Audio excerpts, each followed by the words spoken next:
안녕하세요. 정치를 쉽게 풉니다. 정치의 쉽단! 최근 여야 간 합의된 내년도 예산안에 대해서 윤석열이 큰 불만을 가지고 있다는 것이 확인되고 있습니다. 일단 부분적인 정보를 쭉 말씀드리고 한 번에 정리하겠습니다. 자, 관련 기사를 보면 예산안 합의 직전 상황을 이렇게 전하고 있습니다. 윤석열은 여야 합의안이 나오기 전날인 지난 20일 저녁 주호영 국힘 원내대표가 직접 대통령실을 찾아서 그간 협상 상황을 설명하겠다는 의사를 전달했을 때도 더 이상 논의할 게 없다며 관저로 퇴근한 것으로 알려졌다. 자, 그리고 어제 박시영 TV에 출연한 최광욱 의원은 이 상황에 대해서 이렇게 전했습니다. 박홍근 민주당 원내대표의 말에 따르면 이미 일주일 전부터 예산안은 합의가 되었었다. 그런데 주호영 국힘 원내대표가 그걸 가지고 용산만 다녀오면 합의안이 매번 뒤집혔다. 그리고 어제 이재명 대표는 합의된 예산안에 대해서 윤석열이 삭감했던 민생 예산은 모두 증액하는 데 성공했지만 반헌법적이고 반민주적인 시행령 통치 관련 예산을 전액 삭감하지 못했다고 밝혔습니다. 자, 이 대목에 대해서 윤석열 쪽에서 이런 말이 나오고 있습니다. 윤석열은 특히 적법한 절차에 따라서 신설된 경찰국과 법무부 관련 경비 예산 삭감은 받아들이기 어렵다는 입장을 고수했다는 전언이다. 이재명 민주당 대표가 주도한 지역화폐 예산에 대해서도 사실상 현금을 직접 나눠주는 포퓰리즘 정책이라는 이유로 거부감을 가졌던 것으로 알려졌다.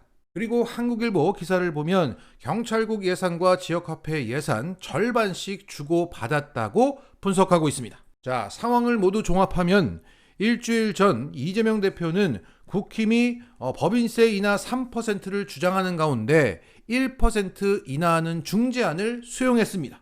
그때 1차적으로 여야 간 합의가 이뤄진 것입니다.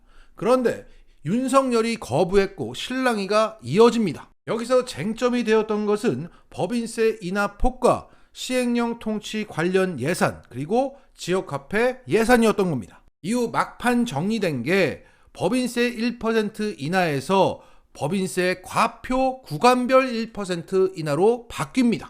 그러니까 80개 대기업만 혜택받는 게 아니라 중소기업까지 혜택을 받도록 수정이 된 겁니다. 이것은 당연히 민주당 쪽에서 밀어붙인 겁니다. 그리고 윤석열의 시행령 통치 예산, 경찰국 예산 등이 전액 삭감해서 절반만 삭감되었고 이재명의 지역화폐 예산 3,500억이 살아났던 겁니다. 이 최종안을 들고 주호영 국힘 원내대표가 합의 발표 전날에 용산에 설명하려고 갔으나 불만스러웠던 윤석열은 씩씩거리면서 만나주지도 않고 관저로 가버렸다. 이렇게 보시면 될 것 같습니다.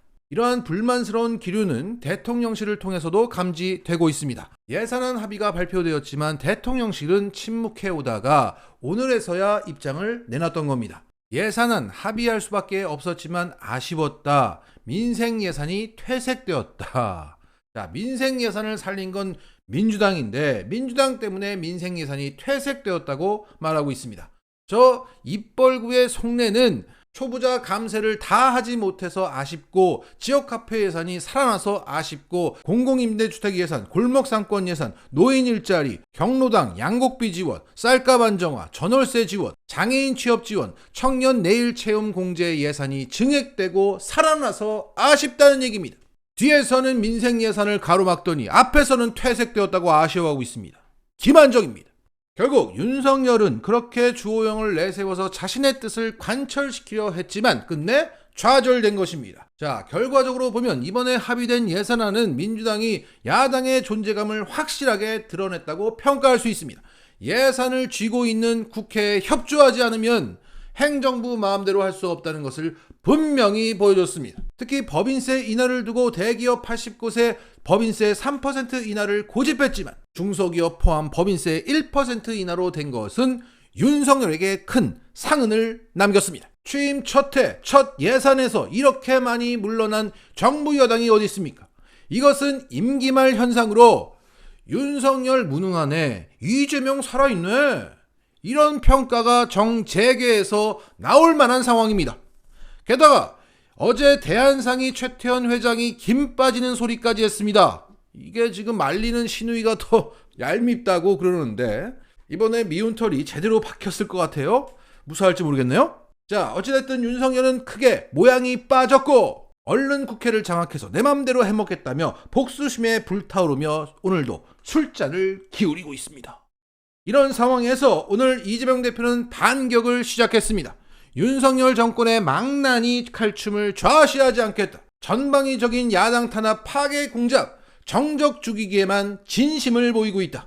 파렴치한 야당 파괴 조작 수사의 최전선에서 당당히 맞서고 싸워 이기겠다. 혐의도 뚜렷하지 않은 이재명에게 언제 소환에 응할 것인지를 물을 게 아니고 중범죄 혐의가 명백한 대통령 가족은 언제 소환받을 거냐고 먼저 물어보시기 바란다. 이렇게 날선 워딩으로 너무나 명백한 김건희 모녀의 주가 조작 소환을 촉구했습니다. 자, 정리하겠습니다. 윤석열은 무능하네. 이재명 쏴라 딱. 오늘도 금융위기 신호가 곳곳에서 감지되고 있습니다. 윤석열 정부가 고금리 사채 시장을 활성화시키겠다는 충격적인 검토를 하고 있다고 합니다. 이게 저신용자 구제를 위해서라는 명분을 내세우고 있지만, 자, 이거는 네가 벗어날 수 없는 사채 늪에 빠지거나 말거나 은행에 주담대 이자 연체하지 말라고 빚 갚으라고 하는 소리입니다.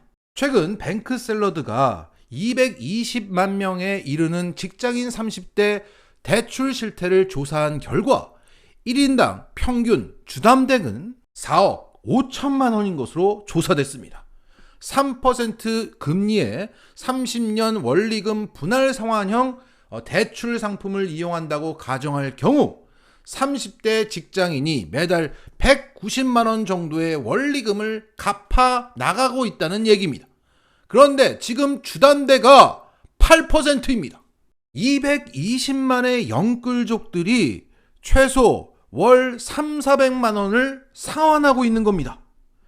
그리고 우리나라 DSR 이게 평균 60%가 넘었다고 정부가 발표했습니다. 물론 이것을 발표한 게 아니지만 다른 걸 얘기를 하려다가 이게 들킨 겁니다. 공식적인 DSR은 한 40% 정도 되는 거예요. 그런데 지금 60%다. 그러니까 1년에 5천만 원을 번다면 3천만 원을 은행 대출로 상환하고 있다는 소리입니다. 야, 이 많은 사람들이 도대체 얼마나 버틸 수 있을까요?